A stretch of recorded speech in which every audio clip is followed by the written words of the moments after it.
Bonjour les stratèges et les autres. Alors en ce début d'année 2019 où j'enregistre cette vidéo, un thème de stratégie industrielle vient de défrayer l'actualité ou la chronique, ce qui n'est pas si fréquent. Il s'agit de la fusion Siemens-Alstom. Alors, donc Alstom, grande entreprise française, enfin prétendument française, qui fait des trains, des métros, et Siemens, qui est une grande entreprise allemande, qui fait la même chose. Et ces deux entreprises ont eu l'idée de fusionner. Malheureusement, enfin semble-t-il, la commissaire européenne à la concurrence s'est opposée à la fusion, et alors là on a vu, en France en tout cas, un déchaînement de déclarations d'hommes politiques disant que cette commissaire était incompétente, c'était un scandale, qu'on empêchait l'Europe de se battre à armes égales contre les Chinois, qu'on allait se submerger, bien sûr, et alors est ressortie la fameuse métaphore, on voulait faire un Airbus du rail. À chaque fois qu'on veut faire une grande entreprise européenne, c'est toujours Airbus qui est évoqué. Bon, malheureusement, tout ceci n'est pas très crédible.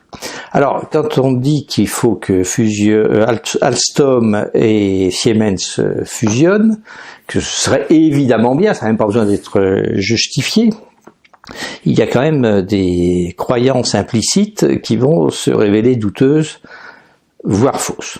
D'abord, première idée, si Alstom et Siemens fusionnent, est-ce que, au niveau de taille où ils sont, ça fera encore jouer les effets d'échelle? C'est-à-dire que, est-ce que la R&D va fusionner? Est-ce qu'ils vont faire exactement les mêmes wagons, les mêmes trains?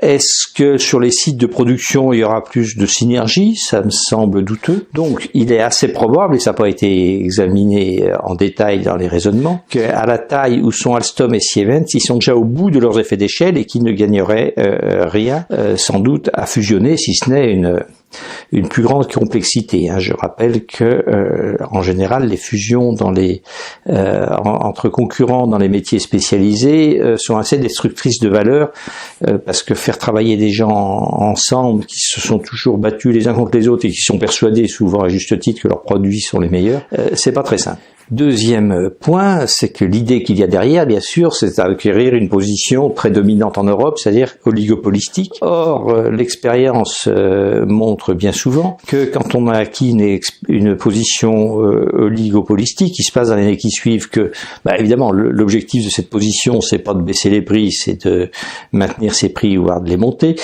qu'on ne fait pas de grands progrès en compétitivité, en productivité, donc en général, on a des coûts un peu trop élevés, et de toute façon les clients, eux, n'aimant pas les positions oligopolistiques, souvent ramènent celui qui est dominant à une part de marché plus raisonnable. Si par exemple une entreprise qui a 40% de part de marché fusionne avec une qui a 30, elle va se retrouver à 70, mais il y a de fortes chances qu'au bout de quelques années, les clients les ramenent à 40%, parce qu'ils n'ont pas du tout envie d'être face à un acteur trop dominant. Donc dans ces cas-là, en général, on n'a pas 1 + 1 = 3, ce qui est ce qu'on veut faire avec les fameuses et improbables synergies. On a plutôt 1 + 1 = 1. Donc la commissaire européenne, quelles que soient ses motivations dans lesquelles je n'entrerai pas, je pense elle a sans doute évité à Siemens et Alstom de faire une fusion qui, à échéance de 5 ou 10 ans,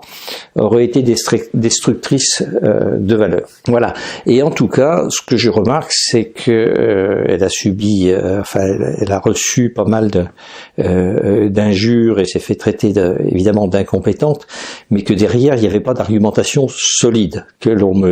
Avant de dire qu'elle a eu tort et qu'elle est incompétente, que l'on me montre qu'effectivement il y a des synergies et des effets d'échelle, qu'effectivement on pourra les mettre en œuvre et qu'effectivement les clients vont pas prendre ombrage d'une position oligopolistique. On est loin d'avoir répondu à ces questions, on est même loin de les avoir posées, ce qui veut dire qu'il n'y a pas de raisonnement stratégique, c'est simplement des croyances qui interviennent. Voilà les stratèges et les autres, ce que je voulais vous dire, petit coup de gueule sur l'actualité, car quand la politique et l'actualité se saisissent de la stratégie, en général, c'est pas très brillant. Je rappelle que la Commission européenne, en 2005, a ouvert le marché de l'électricité pour faire baisser les prix, et que dans les années qui ont suivi, ils ont monté de 30%. Donc, c'est dire si les raisonnements stratégiques étaient puissants. Il me reste à vous inviter à vous abonner à cette chaîne YouTube si jamais d'aventure le cœur vous en dit.